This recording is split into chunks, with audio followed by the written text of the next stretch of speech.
में हुआ था 2017 में, उसके ऊपर हतमी फ़ैसला करना था, क्योंकि अभी तक हम एक अबूरी फ़ैसले के ऊपर चल रहे थे। और थोड़ा सा अगर मैं इसकी बैकग्राउंड के ऊपर चला जाऊं तो नवंबर 2017 में जब सेंसस हुआ, उसके बाद नवंबर 2017 में मुश्तरका मफादात की काउंसिल के इजलास के अंदर ये एक मुतालबा किया गया कि हम जो है वो जी ये फ़ैसला किया गया नवंबर 2017 की मुश्तरका मफादात काउंसिल के इजलास के अंदर ये फ़ैसला किया गया पहले कि 1% जो है सैंपल दोबारा से इसका ऑडिट कराया जाए, दोबारा सैंपल किया जाए। और उसके बाद चंद दिनों के बाद, मैं कहूँ तकरीबन 2 हफ्ते के बाद, ये फ़ैसला हुआ कि उसको 1% के बजाय ऑडिट को बढ़ा के 5% कर दिया जाए। ये ऑडिट नहीं हुआ और जिस वक़्त उस पार्लियामान की टर्म ख़त्म होने वाली थी, तो ख़त्म होने से तकरीबन 3 दिन पहले एक और मुश्तरका मफादात की काउंसिल का इजलास हुआ और उस मीटिंग के अंदर ये कहा गया कि पाकिस्तान जो ब्यूरो स्टेटिस्टिक, जो हमारा शुमारियात का इदारा है, उन्होंने वहाँ पे प्रेजेंटेशन की और उस प्रेजेंटेशन के अंदर उन्होंने बताया कि क्यों इसका अब ऑडिट करना जो है वो एक लामानी एक्सरसाइज होगी और उससे जो है वो साइंटिफिकली जो उसूल हैं शुमारियात के, उनके मुताबिक इससे हकीकी जो है रिज़ल्ट नहीं सामने आ सकते। मुश्तरका मफादात की काउंसिल ने इत्तफाक किया उस बात पे, और लेकिन उन्होंने कहा कि क्योंकि ये पार्लियामान ने मामला रेफ़र किया था तो इसलिए ये हम पार्लियामान को भेज देते हैं। अब ये याद रखें कि 3 दिन बाकी थे पार्लियामान का टर्म ख़त्म होने से, तो ज़ाहिर है इस वक्त वो एक सियासी फ़ैसला किया गया कि इस पे ऊपर कोई पोजीशन ही ना ली जाए। लेकिन साथ ही साथ जो है एक तमाम पार्टियों ने मिल के एक कॉन्स्टिट्यूशनल अमेंडमेंट, एक आइनी तरमीम पास की, जिसके तहत ये फ़ैसला हुआ कि ये जो सेंसस के रिज़ल्ट्स आए हैं, इसको हम अबूरी तौर पर कबूल कर लेते हैं और इलेक्शन जो है इसकी बुनियाद पर करा दिया जाए।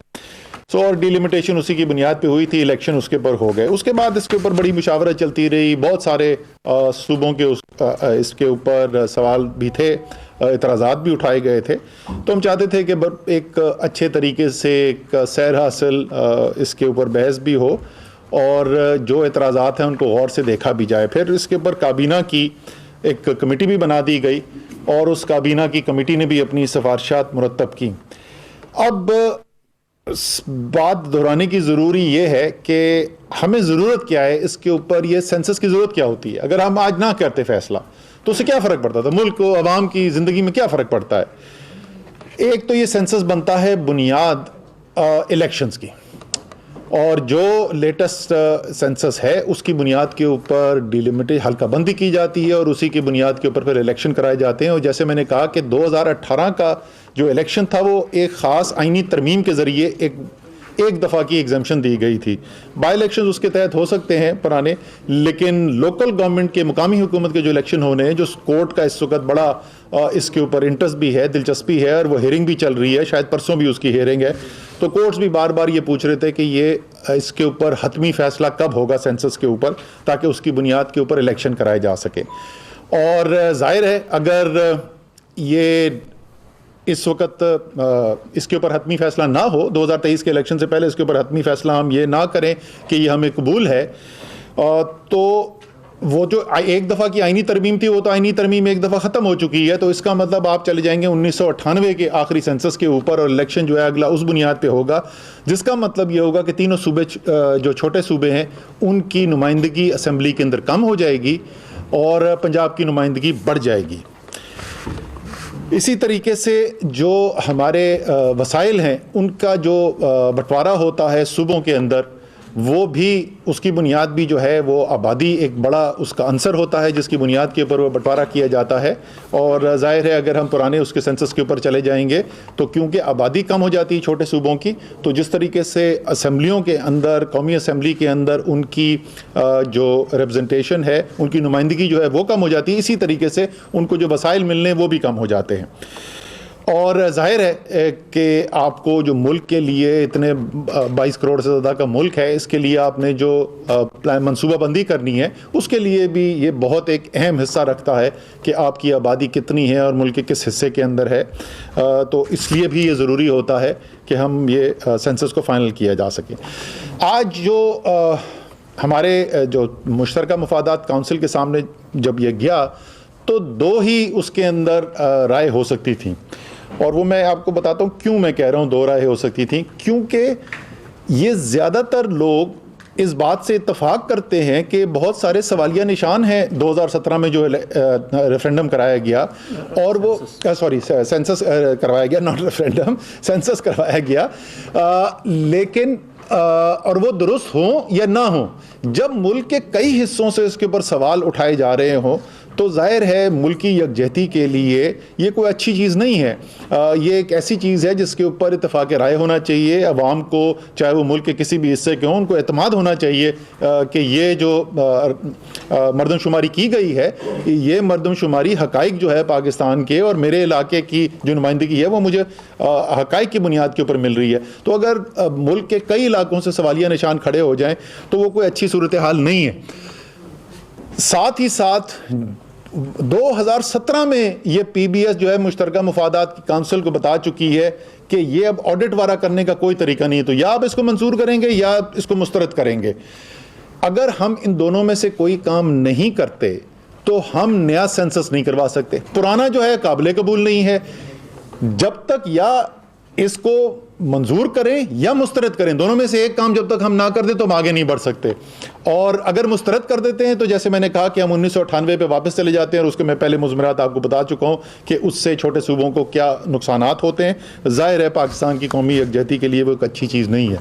इसलिए आज मुश्तरका मुफादात की काउंसिल में अक्सरियत राय से ये फ़ैसला किया गया कि हम इस मरदमशुमारी के जो नताइज हैं उसको अप्रूव करते हैं, उसकी मंजूरी देते हैं। और साथ ही साथ ये फैसला किया गया कि अगली मरदमशुमारी जो होनी है, अगला जो सेंसस होना है, उसमें 10 साल का आगे इंतज़ार करने की ज़रूरत नहीं है, क्योंकि सवालिया निशान इसके ऊपर थे। और उसके अलावा भी 1998 के बाद 2008 में हो जाना चाहिए था मरदमशुमारी, वो 2017 में जाके हुई। इसलिए इंतज़ार नहीं करना है और फौरी बुनियाद के ऊपर अगली मरदमशुमारी करानी है। आज से चंद माह पहले जब ये सूरत हाल हमारे सामने आई थी तो हमने एक डिप्टी चेयरमैन प्लानिंग कमीशन की सरबराही के अंदर एक टेक्निकल टीम बनाई थी। उस टीम के अंदर सरकारी लोग भी मौजूद थे और उन्होंने जो एक्सपर्ट्स हैं इस फील्ड के, शुमारियात की फील्ड के जो माहिर हैं, ख़ासतौर पर मरदमशुमारी के अंदर जो महारत रखते हैं, उनको भी शामिल किया हुआ है और वो एक काफ़ी हद तक इसके ऊपर काम भी कर चुके हैं। वो काम आज यहाँ पर पहुँच चुका है कि हम ये कह सकते हैं एतमाद के साथ कि अगले 6 से 8 हफ्ते के अंदर जो फ्रेमवर्क है इस नई मरदमशुमारी का, क्योंकि ये वही दोबारा हमने वैसे नहीं करानी जैसे पहले की, तो अगर हमने उसी तरीके से काम किया जैसे ये पहले मरदमशुमारी हुई थी तो यही सवालिया निशान दोबारा खड़े हो जाएंगे। तो हमने उनको ये कहा था कि आप दुनिया की इंटरनेशनल बेस्ट प्रैक्टिसेस देखें, दुनिया में बेहतरीन तरीका आज मॉडर्न राइज तरीका क्या है, किस तरीके से कराई जाती है। तो उसमें 3-4 चीज़ें अभी वाज़े सामने आ गई हैं। एक बहुत बड़ी चीज़ उसके अंदर टेक्नोलॉजी का इस्तेमाल है। जो मेरे मैनुअल काम होता था वो अब डिजिटल करना है और टेक्नोलॉजी को इस्तेमाल करना है। उसके अलावा अक़वाम मुत्तहिदा के जो प्रिंसिपल्स हैं उनको अडॉप्ट करके जो दुनिया में एक मुरवजा तरीका है जहाँ बेहतरीन तरीक़ेकार से मरदमशुमारी होती है, उसको हमने इस्तेमाल करना है। इसी तरीके से ये जो एक खला पैदा हुआ कि एतमाद की फ़ज़ा नहीं थी, तो पहले से ही एक शफाफ तरीका हो और शमूलियत हो जिसके अंदर सूबे भी भरपूर तरीके से उसके अंदर शिरकत करें, उसके अंदर सिविल सोसाइटी जो है वो भी उसके अंदर शिरकत करे। तो एक पहले दिन से इसको ऐसे लेके चला जाए कि कोई इसमें ढकी छुपी बात ना हो और कोई लोगों के दिमाग के अंदर शकूक व शुबात ना पैदा हो। इस किस्म की चीज़ें जो है, बुनियादी फ्रेमवर्क जो है वो जैसे मैंने कहा 6 से 8 हफ्ते के अंदर तैयार हो जाएगा। उसके बाद हम मुश्तरका मुफादात काउंसिल के पास जाके ये नए तरीक़ेकार की मंजूरी ले लेंगे इंशाअल्लाह ताला। उस मंजूरी से तकरीबन 4 माह के बाद इसके ऊपर काम शुरू किया जा सकता है। तो आप समझ लें, अगर मैं 6 से 8 हफ्ते कह रहा हूँ तो मई के आखिर या जून के वस्त की बात हो रही है। उससे 4 माह आगे जुलाई, अगस्त, सितंबर, अक्टूबर, तो आप सितंबर के आखिर या अक्टूबर के महीने के अंदर ये नया सर्वे, अगला सर्वे जो है इसी साल में शुरू हो जाएगा।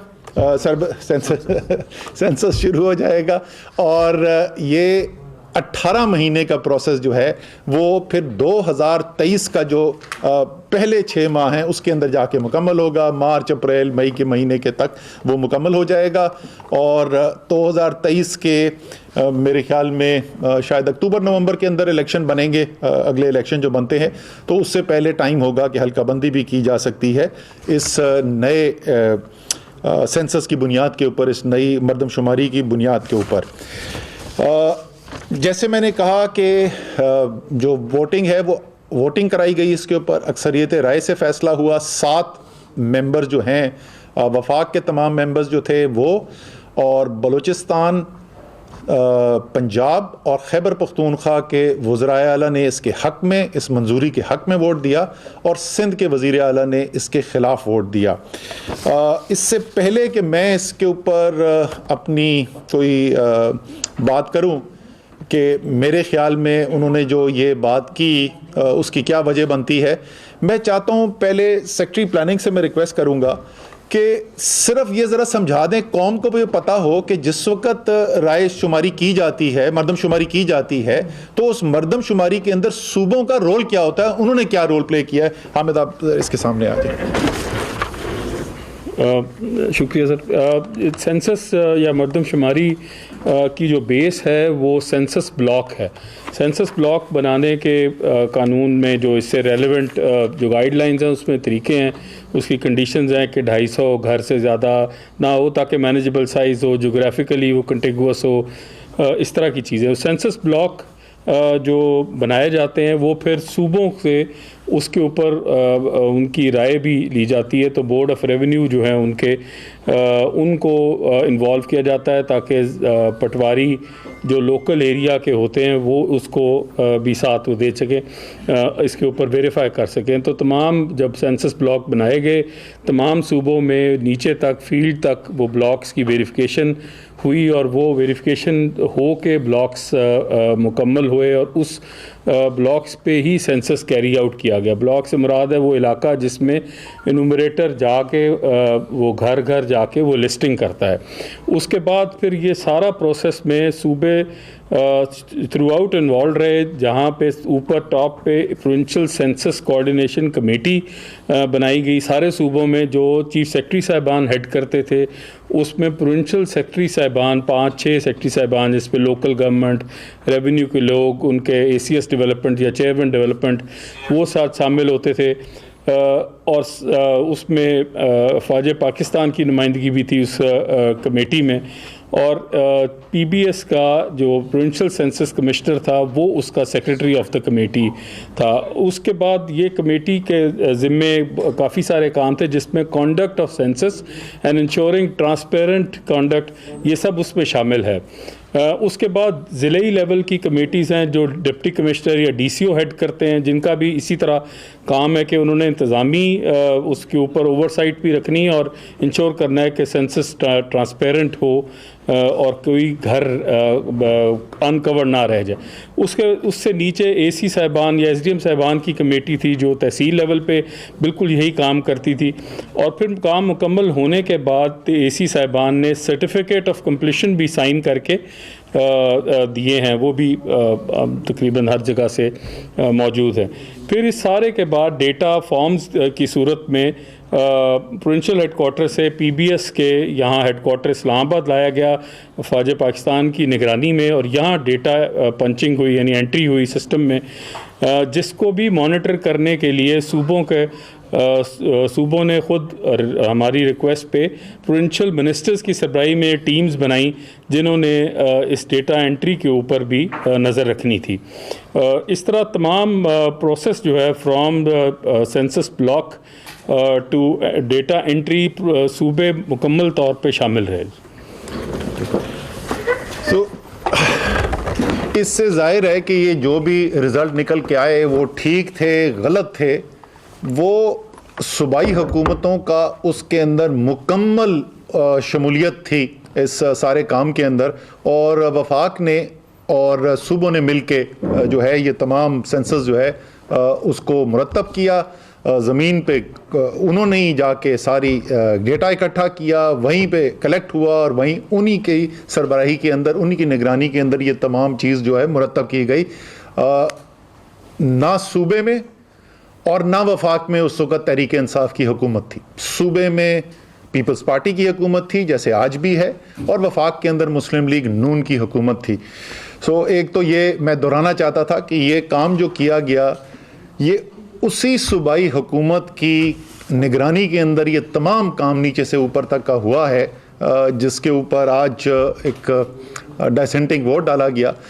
इसी के साथ साथ हमने 27 मई का जो मैंने आपको जिक्र किया था 2018 का, उसकी मुश्तरका मुफादात काउंसिल की मीटिंग के मिनट्स हमने निकलवाए कि शायद वहाँ पर जहाँ पर ये कहा जा रहा है और ये इत्तफाक किया जा रहा है कि ये जो 5% ऑडिट वाला काम है ये मुमकिन ही नहीं है, और उससे इत्तफाक किया जा रहा है शायद वहाँ पर कोई इख्तलाफी नोट हो, वहाँ पर भी कोई इख्तलाफी नोट हमें नहीं नज़र आया।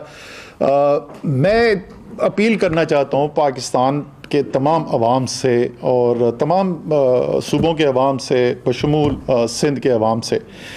देखिए, कुछ चीज़ें जो हैं ऐसी वो बुनियाद बनती हैं कौमों के यकजा होने से, और जब आपस में एक दूसरे के ऊपर शक हो, एक दूसरे को जो फैसले हैं उनके ऊपर सवालिया निशान उठें, तो उससे मुल्क कमज़ोर होता है। और यही वजह है कि हमारे आज भी PBS के अमले से अगर आप पूछें, जो पाकिस्तान का शुमारती इदारा है, हर टेक्निकल जो तनकीद की गई है उनका उसके पास जवाब मौजूद है, वो हर चीज़ का जवाब देने को तैयार हैं। लेकिन उसके बावजूद हमने ये फ़ैसला किया है, और ये फ़ैसला इसलिए किया है कि सिर्फ उस काम का दुरुस्त होना काफ़ी नहीं है, पाकिस्तान के अवाम का उस काम के ऊपर एतमाद होना उतना ही ज़रूरी है जितना काम का टेक्निकली दुरुस्त होना है। इसीलिए हम ये एक बड़ी एक्सरसाइज, ये कोई छोटी चीज़ नहीं होती है, मरदमशुमारी एक बड़ा काम है, महंगा काम है, वो हम करने के लिए जा रहे हैं। और इंशाल्लाह ताला इसके अंदर जो है, जैसे मैंने कहा, इस दफ़ा और भी ज़्यादा हमने ये कोशिश करनी है, बल्कि यकीन दहानी करनी है कि तमाम मुल्क के जो मुख्तलिफ स्टेक होल्डर्स हैं वो भी शामिल हों फैसला साजी के अंदर, तमाम सूबाई हुकूमतें उसके अंदर शामिल हों, पॉलिटिकल पार्टीज़ को इंगेज करें, सिविल सोसाइटी को इंगेज करें। और सिर्फ दरख्वास्त इन सब से ये होगी कि ये फ़ैसला करते हुए ये याद रखें कि वक्ती सियासत के लिए तो हो सकता है पॉइंट स्कोरिंग के लिए बड़ा अच्छा लगे कि हम इस सारे जो काम को करने के लिए जा रहे हैं उसके ऊपर सवालिया निशान खड़े कर दें। अगर कोई ख़राबी नज़र आती है ज़रूर, मैं ये नहीं कह रहा कि आंख बंद करके हर चीज़ जो हो रही है उसको हाँ करते जाए, ज़रूर अगर कोई चीज़ गलत नज़र आ रही है, लेकिन इस स्पिरिट के साथ हम उम्मीद करते हैं बैठेंगे। मेरी पाकिस्तान के अवाम से मैं ये कह रहा हूँ कि मुझे उम्मीद है कि आपके नुमाइंदे, आपके मुंतखब नुमाइंदे इस दिल के जज्बे के साथ बैठेंगे कि ये एक कौमी काम होने जा रहा है, ये एक ऐसा काम होने जा रहा है जिसकी बुनियाद के ऊपर असम्बलियों के अंदर नुमाइंदगी मिलती है, सूबों को वसाइल का बंटवारा होता है, एक इंतहाई अहम चीज़ है कौमी यकजहती के लिए। और इसी स्पिरिट के अंदर आज जैसे हमने कहा, हमारे ख्याल में जो वज़ीर आला सिंध ने आज फ़ैसला किया वो उनका पूरा आइनी इख्तियार है, उन्होंने अपना इख्तियार इस्तेमाल किया और हम रिस्पेक्ट करते हैं उसको। लेकिन उसके साथ साथ हम ये भी इख्तियार रखते हैं, जैसे मैंने आपको बताया, कि ख़ास तौर पे जो सूबों का रोल रह चुका है, ख़ास तौर पे इसका हमें आज भी इसका बात का जवाब नहीं मिला कि अच्छा ठीक है, अगर हम इस सेंसस को नहीं मानते हैं तो हम करेंगे क्या, वो 1998 पे वापस चले जाएं, क्योंकि ये तो अब रिकॉर्ड पे आ चुका है कि अब कोई ऑडिट या पुराने सेंसस को ठीक करने का कोई तरीक़ेकार नहीं है। सो या तो मंजूरी है, ये मुस्तरद करना है, तो हमें आज भी नहीं कोई हमारे सामने कोई रखा गया कि नहीं जी इसको इस तरीके से जो है दोबारा ठीक किया जा सकता है। तो ये सब देखते हुए ज़रूर अपना इन्हीं इख्तियार इस्तेमाल करें, लेकिन मेरी उम्मीद भी है और इंशाल्लाह ताला आगे जो हम देखेंगे कि वो इसको एक कौमी धारे में सारी कौम को एक साथ लाने के लिए इस्तेमाल करेंगे, न कि कौम को आपस में तकसीम करने के लिए। सर ये बताइएगा कि अगर मरदमशुमारी के और पाकिस्तान की आदाद-ओ-शुमार देखी है तो स्टैटिस्टिक्स जो बताते हैं कि पाकिस्तान की जो गुज़िश्ता मरदमशुमारी है और ये जो मरदमशुमारी है इसमें अगर जो पाकिस्तान में जो रोजाना की बुनियाद पर बच्चे पैदा होते हैं उनके अदादोशुमार भी देखे जाए तो ये जो मरदमशुमारी के आपने अदादोशुमार जारी किए हैं वो इंतहाई कम नजर आते हैं।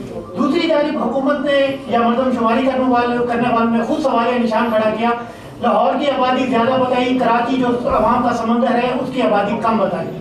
ऐसे कौन से लोग और इदारे मुलव्वस हैं जो जानबूझकर अवाम के हकूक पर डाका डालते हैं और मरदमशुमारी के दौर जो अदादोशुमार है उसको कम दिखाते हैं ताकि अवाम तक जो वसाइल है वो ना पहुंच सके? अच्छा, दो चीज़ें। एक तो ये कि जिस वक्त आपको पता 19 साल के वक्फे के बाद ये मरदमशुमारी कराई गई थी, जब इसके नताइज आए तो उससे पहले जो उमूमी तासुर था कि हमारी आबादी किस रफ्तार से बढ़ रही है, उससे ज़्यादा आबादी नज़र आई, कम नहीं नज़र आई, ज़्यादा नज़र आई। 2.4% का इंटर सेंसल ग्रोथ रेट आया था, जो उस वक्त तक ये समझा जा रहा था कि शायद ये 2.1-2.2% तक आ चुका होगा, लेकिन उससे ज़्यादा नज़र आया।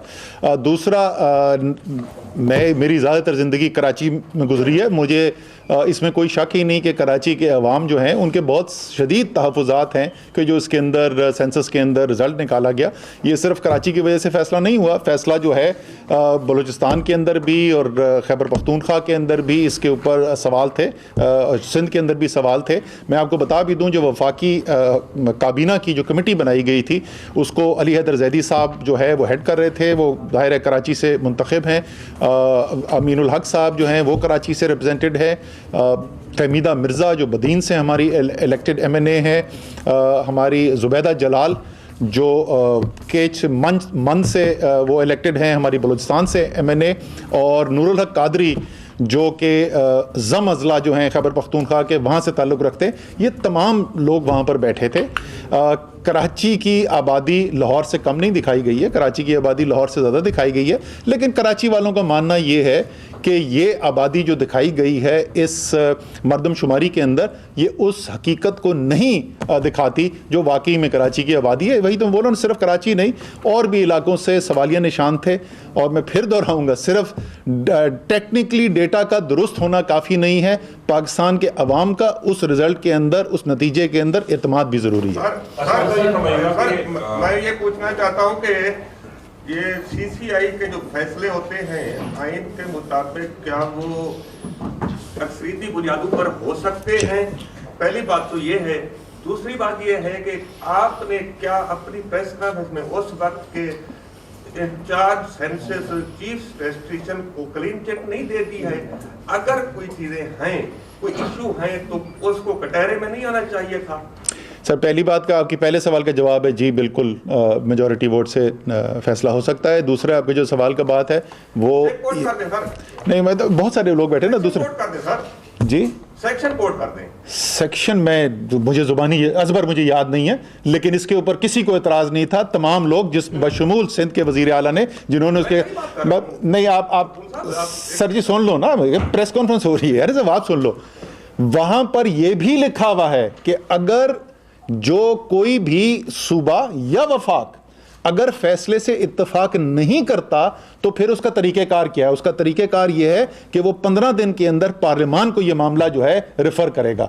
तो अगर वो अक्सरियती राय से फैसला नहीं हो सकता तो फिर ये पूरी शक वहां पर डालने की जरूरत क्या है? जी, दूसरा सवाल सर, दूसरा जवाब का, क्योंकि आप पहले में बहस में उलझ गए थे इसलिए दूसरे पे नहीं पहुंचे। दूसरे सवाल का जवाब ये कि एक अमूमी तौर पर एक फैसला जिसकी पूरी तफसील से वजूहात बता दी क्यों माना है, हमने ये भी कहा तहफ़्फ़ुज़ात हैं।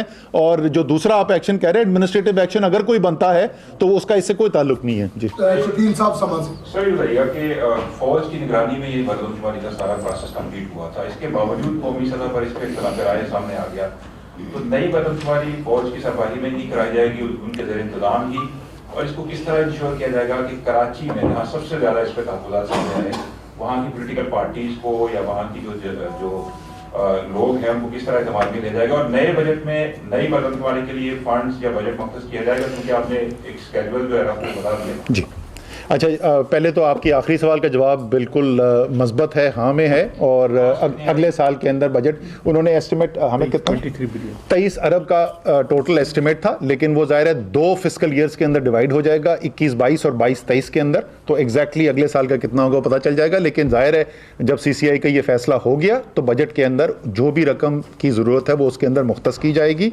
दूसरा, क्या फ़ौज की इसके अंदर इन्वॉल्वमेंट होगी या नहीं होगी, ये तो जब फाइनल प्रपोजल आएगा फ्रेमवर्क का किस तरीके से कराना है तो ये मुश्तरका मुफादात की काउंसिल ही फैसला करेगी उस वक्त कि क्या करना है। कि वो नेक्स्ट जो मर्दमशुमारी वो फौज की निगरानी में होगी, इंश्योर कैसे कराया जाएगा कि ये तहफ़्फ़ुज़ात ना हो? सर मैं दो उसकी देखें, जो असल बात है ना उसके अंदर वो ये है कि अगर आप एक शफाफ तरीके से करा रहे हैं जिसमें सिर्फ ये नहीं कि जिस वक्त रिजल्ट आ जाएगा तो लोगों के सामने आ जाएगा, अगर लोगों के सामने वो सारा काम हो रहा है, अगर उसके अंदर सही स्टेक होल्डर्स इन्वॉल्व हैं तो शकूक शुबात नहीं पैदा होने चाहिए।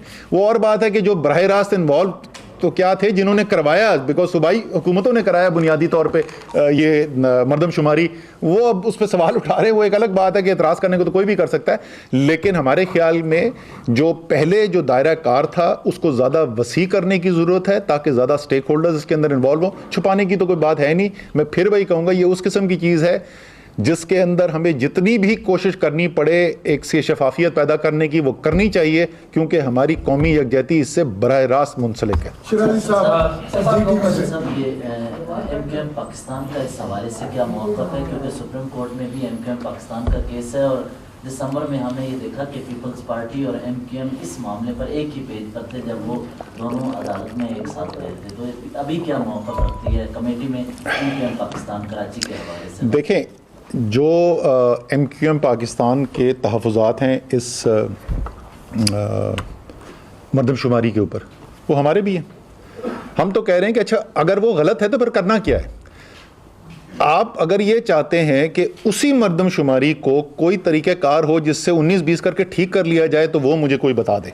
वो मुझे आज तक कोई नहीं बता सका कि वो क्या तरीक़ेकार है कि जब पिछली मरदमशुमारी हम 4 साल छोड़ दें कि जिसमें 1 साल गुजर चुका है, 1 साल से ज़्यादा अरसा गुजर चुका है मरदमशुमारी हुए हुए, तो वो कौन सा तरीका है जिसमें मैं उसी मरदमशुमारी को किसी तरीके से दुरुस्त कर दूं। तो जब तक अगर मुझे तहफ़्फ़ुज़ात हैं इस पुरानी मरदमशुमारी के ऊपर तो नई मरदमशुमारी के अलावा इलाज ही और कोई नहीं है।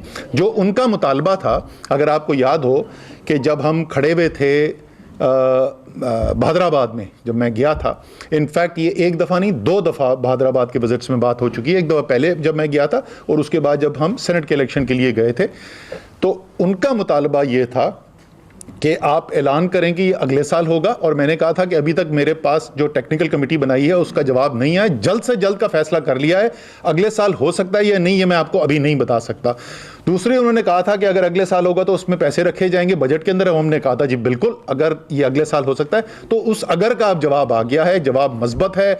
अगले साल क्या, इसी साल में कैलेंडर ईयर में, इसी कैलेंडर ईयर के अंदर इंशाल्लाह ताला मरदमशुमारी शुरू हो जाएगी और बजट में पैसे रखे जाएंगे।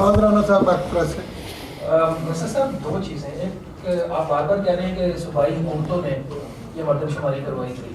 CCI का जो फैसला है उसकी इम्प्लीमेंटेशन क्या PBS या उस वक्त जो चीफ सेंसस कमिश्नर थे वो नहीं कर रहे थे? तो किस हद तक हम, अगर वहाँ से आपको एडमिनिस्ट्रेटिव और लॉजिस्टिक सपोर्ट मिलती है, तो can we throw our responsibility of the federal government on the provincial governments? Number 1। Number 2, आपने खुद रिजल्ट्स देखे होंगे, आपने ब्रीफिंग्स दी होंगी, आपके ख्याल में किस हद तक ये ऑफ था census from the ground realities? And since PBS has and had serious issues in the past as well, इस वक्त जो PBS है वो सेंसस करवा सकता है, और अगर सिंध आपसे कोऑपरेट नहीं करता तो what will be the implication for the next census? अच्छा, पहली बात तो ये है कि मैं आखिर से शुरू करता हूँ। सिंध क्यों नहीं कोऑपरेट करेगा? सिंध तो खुद भी यही कह रहा है। उनकी डिमांड क्या थी? वो ये कह रहे थे कि आप जो है पुराने वाले को मुस्तरद कर दें और फिर नया सेंसस करा दें। इसका मतलब ये कि जो सेंसस हुआ है जो नाकिस अगर हो बेशक, लेकिन 1998 से सिंध को ज़्यादा नुमाइंदगी भी दिलवाता है और सिंध को ज़्यादा वसाइल भी दिलवाता है। ये वो चाहते थे कि सिंध के वसाइल भी कम कर दीजिए, नुमाइंदगी भी कम कर दीजिए। हमने इस बात से इत्तफाक नहीं किया।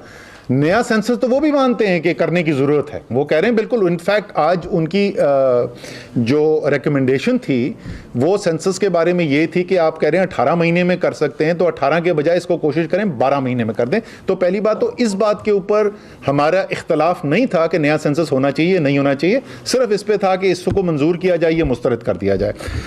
दूसरा, जहाँ तक आप प्रोविंस की बात करें, मैं तो आपको बोल रहा हूँ कि दोनों का रोल था, डायरेक्टली इन्वॉल्व थे इस सारे प्रोसेस के अंदर। तो मैं तो ना सूबाई हुकूमत था ना मैं वफाकी हुकूमत था, और मैं आपको बता चुका हूँ, मैं 27 मई का आप देख लें, अगर वहाँ पे कोई इख्तलाफी नोट नज़र आता है तो मुझे बता दें। वो ये कहती है कि क्योंकि पार्लियामान ने रेफ़र किया था इसलिए पार्लियामान को वापस ले जाए। यार मुझे ये दिखा दें पार्लियामान ने कहाँ रेफ़र किया था, कोई कौमी असम्बली की करारदाद दिखा दें, कोई सेनेट की करारदाद दिखा दें, वो कौन सी है जिसने रेफ़र किया था। सो माजरत के साथ सीधा सीधा सियासत खेली जा रही थी, इलेक्शन सर पे खड़ा था, उन्होंने कहा जी मट्टी पाओ, इसको नई वाली हुकूमत पर डाल दो। सर ये आज ये भी बात हुई है हमारी इंटरनल डिस्कशन के अंदर, ये भी बात हुई है कि बिजनेस एज यूजुअल से पीबीएस से हम ये काम नहीं करवा सकते, हमें इसको बाकायदा एक प्रोजेक्ट मोड के अंदर जाना पड़ेगा और उसमें कैपेसिटी बिल्डिंग की या इंडक्शन ऑफ जो प्रोफेशनल्स हैं उसकी जो भी ज़रूरत है उसको भी पूरा करना पड़ेगा। सर ये बताएं कि इस वक्त सीसीआई को चलें ठीक है, कोरोना एक बहुत बड़ा इशू बना हुआ है मुल्क में, ठीक है, आप उसको हेल्प भी करते हैं एमसीओसी को। आप सर ये बताएंगे अभी तक रजिस्ट्रेशन ही हो रही है 50 साल या इससे ऊपर के जैसे नीचे के, कब इनको वैक्सीन लगेगी? दूसरा, लाहौर में जो एक सेंटर बना दिया कि वैक्सीनेशन का बहुत बड़ा, इस्लामाबाद जो है एक वफाक है, इसमें भी कोई सेंटर बनेगा? ये लोग लाइनों में लग के कोरोना फैलाने का सबब बनेंगे, बजाय इसके कि वो वैक्सीन लगवा के दूसरों को सिक्योर करें, मजीद फैलेगा इससे कोरोना। तो इस सिलसिले में आप क्या कह रहे हैं, कब ये वैक्सीन का जो बाकायदा आगाज होगा? और दूसरा ये कि 60 साल से ऊपर या 60 साल वो भी अभी मुकम्मल नहीं हुए, उनको कैसे आप कवर करेंगे? क्योंकि आपको पता है वो ज़्यादा मुतासिर हो रहे हैं इस उम्र वाले लोग, तो इससे मजीद कोरोना फैलने के खदशात हैं। ये एक बहुत बड़ा इशू है, सीसीआई को चलो ठीक है, इस पर आप क्या करेंगे बताएं? अच्छा मैं इसका दे दूं जवाब, ये सीसीआई वाले पहले मुकम्मल कर लें? सीसीआई वाले कर लें, मैं आपका जवाब दूंगा। अच्छा सर, अच्छा सर, क्योंकि सिंध गवर्नमेंट ने एग्री नहीं किया है सेंसस पे, तो सिंध में फिर लोकल बॉडीज इलेक्शन का फ्यूचर क्या होगा? क्या वो अगले जो सेंसस होगा वो एग्री करेंगे उसके बाद करेंगे, या अभी क्योंकि गवर्नमेंट ने तो अप्रूवल दे दी सीसीआई ने जी, तो उसके बाद अब फ्यूचर में लोकल बॉडीज इलेक्शन हो सकते हैं? देखिए मुश्तरका मुफादात काउंसिल का तो सिर्फ इतना इसके अंदर रोल बनता है कि उन्होंने हतमी मंजूरी दे दी जो मरदमशुमारी हुई थी। ज़ाहिर है लोकल गवर्नमेंट का, मुकामी हुकूमत का जो इलेक्शन कराना है वो सूबे ने कराना है। इस पे वज़ीर आला की जो राय थी वो कह रहे थे इतना अरसा हो गया बगैर लोकल गवर्नमेंट के मुकामी हुकूमतों के, अगर साल 1.5 साल और नहीं होंगे तो इसमें कोई इतनी क़यामत नहीं आएगी, लेकिन वो ज़ाहिर है उनका फ़ैसला, मुझे नहीं पता कि वो अब क्या फ़ैसला करेंगे। सर जो लास्ट सेंसस हुआ था इसके ऊपर स्पेशल पर्सन के बहुत ज़्यादा तहफ़्फ़ुज़ात थे कि उनकी जो है वो एक सर्वे उनका नहीं किया गया, तो क्या आइंदा मरदमशुमारी का जो फ्रेमवर्क होगा हम उसमें ये ब्लाइंड, डिसेबल और इस तरह जो हमारा पॉवर्टी सर्वे वो साथ शामिल कर सकेंगे? दूसरा सवाल ये है कि इस वक्त इस्लामाबाद के तमाम दाखिली खारजी रास्ते बंद हैं और तरीके लब्बैक रसूलुल्लाह जो है वो शहर के ऊपर मुजाहरे कर रही है, तो किस तरह की हिकमत अमली होगी ताकि रमज़ान से पहले मामला निपटे और लोगों के मामले? अच्छा ये सॉरी आपने पहले वाला क्या किया था, दूसरा था टीएलपी नया फ्रेम। अच्छा उसके अंदर जो है ना हमें शुएब जो बैलेंस करना पड़ेगा एक, क्योंकि हम ज़ाहिर है ये अब हमारे लिए बहुत ज़रूरी है ये तमाम तहफ़्फ़ुज़ात जिनका ज़िक्र किया गया कि अगले इलेक्शन से पहले हमारा नया मरदमशुमारी के हतमी नताइज हमारे सामने आ जाएं। इसलिए हमें थोड़ा सा बैलेंस करना पड़ेगा कि क्या क्या हम मालूमात लेना चाहते हैं और इस चीज़ को कि हमने वक्त पे मुकम्मल भी करना है, तो उसको सामने रख के बैलेंस करके जो भी मैक्सिमम लिए जा सकते हैं। दूसरा टीएपी का शेख रशीद साहब बेहतर पोजीशन में होंगे उसके ऊपर कमेंट करने के लिए। सर मेरा सवाल सर जो देखा ये जा रहा है कि इदारों के अंदर जो है ना वो करप्शन बढ़ती जा रही है। पीटीआई का मोटो ये था कि करप्शन को हमने खत्म करना है। सही। वज़ारत मनसूबाबंदी के अंदर स्टेनोटाइपर्स, असिस्टेंट और क्लरिकल स्टाफ की मुख्तलिफ वैकेंसियों के लिए टेस्ट दिए गए और वहाँ से ये पता चला कि उनके लिए लाखों रुपए की रिश्वत तलब की और इसके ऊपर आपने एक्शन भी लिया है। तो ये सब क्यों, इसके क्या सबब आप पहले तो डाल के अंदर बहुत ज्यादा जैसे आप जैसे चलें, ये तो एक अच्छा उमूमी एक जज्बात हैं आपके, लेकिन जैसे आपने खुद कहा कि मैंने तो उसको जैसे ही मुझे खबर मिली तो उस वक्त अखबार में छपने से पहले मैंने इंक्वायरी ऑर्डर कर दी थी। इंक्वायरी तो आने दें, पहले से मैं सजा दे दूं, पहले इंक्वायरी का रिजल्ट तो आ जाए। अच्छा जी, आखिरी क्योंकि ज़ाहिर है मैं उनका जवाब दे दूं, कोरोना वाला आपको खुशी होगी वैक्सीनेशन के बाद। जी ओके जी सर, चाइना ने भी अपनी वैक्सीनेशन पे एक सवालिया निशान उठा दिया है कि ये हमारी वैक्सीनेशन उस तरीके से इफेक्टिव नहीं है, और आज फैसल सुल्तान साहब ने भी ये बयान दिया है। तो हमें पहले तो गिफ्ट में मिल गई थी, तो अब क्या हम सोच रहे हैं कि कहीं और से ली जाए? पहली बात हमें सिर्फ गिफ्ट में नहीं मिली, हम बहुत सारी खरीद भी चुके हैं। और चाइना से जो वैक्सीन जा रही है इस वक्त दुनिया में सबसे ज़्यादा जो एक्सपोर्ट हो रही है वैक्सीन, दुनिया में सबसे ज़्यादा वो चाइना की हो रही है। फैसल सुल्तान के पिछले जो 3 बयानात मीडिया के अंदर चले हैं, वो तीनों में से एक भी बात उनकी नहीं कही हुई थी, तो मैं उनसे सुन लूँ उन्होंने क्या कहा था, उसके बाद मैं उस पर कमेंट कर सकता हूँ। लेकिन फिर मैं दोहरा दूँ आपको, मार्च के 31 तारीख तक चाइना से 10.5 करोड़ वैक्सीन जो है वो एक्सपोर्ट की गई थी, भारत से 5.5 करोड़ वैक्सीन एक्सपोर्ट की गई थी, और रशिया से सिर्फ 45 लाख वैक्सीन एक्सपोर्ट की गई थी। तो चाइना दुनिया का सबसे बड़ा वैक्सीन एक्सपोर्ट सेंटर है, सिर्फ पाकिस्तान नहीं उधर से ले रहा। और आपको आखिरी में जाने से पहले आपको बता दूं कि अल्हम्दुलिल्लाह इस वक्त जो वैक्सीनेशन हो रही है इस्लामाबाद में, वो लाहौर से ज़्यादा जो रजिस्टर्ड लोग हैं उनकी हो चुकी है। और आपने कहा ये सिलसिला कब शुरू होगा, खुद ही आपने फिर सवाल आगे पूछ लिया कि ज़्यादा नहीं हुआ। इस वक्त जो है वो कोई 12 से 13 लाख जो हमारे बुजुर्ग हैं उनकी वैक्सीनेशन की जा चुकी है। 3.5 लाख जो हैं लोकल जो हमारे हैं, 12 से 13 लाख टोटल है, जिसमें से तकरीबन 3.5 लाख जो हैं वो हैं हमारे हेल्थ केयर वर्कर्स। बाकी जो हैं बुजुर्ग हैं। जो 50 साल वाला आप पूछ रहे थे, इंशाल्लाह ताला कल या परसों हम ऐलान कर देंगे कि 50 साल वालों की जिनकी रजिस्ट्रेशन शुरू हो गई थी उनकी वैक्सीनेशन किस दिन से शुरू होने वाली है। इंशाल्लाह जल्दी शुरू हो जाएगी। Thank you ji.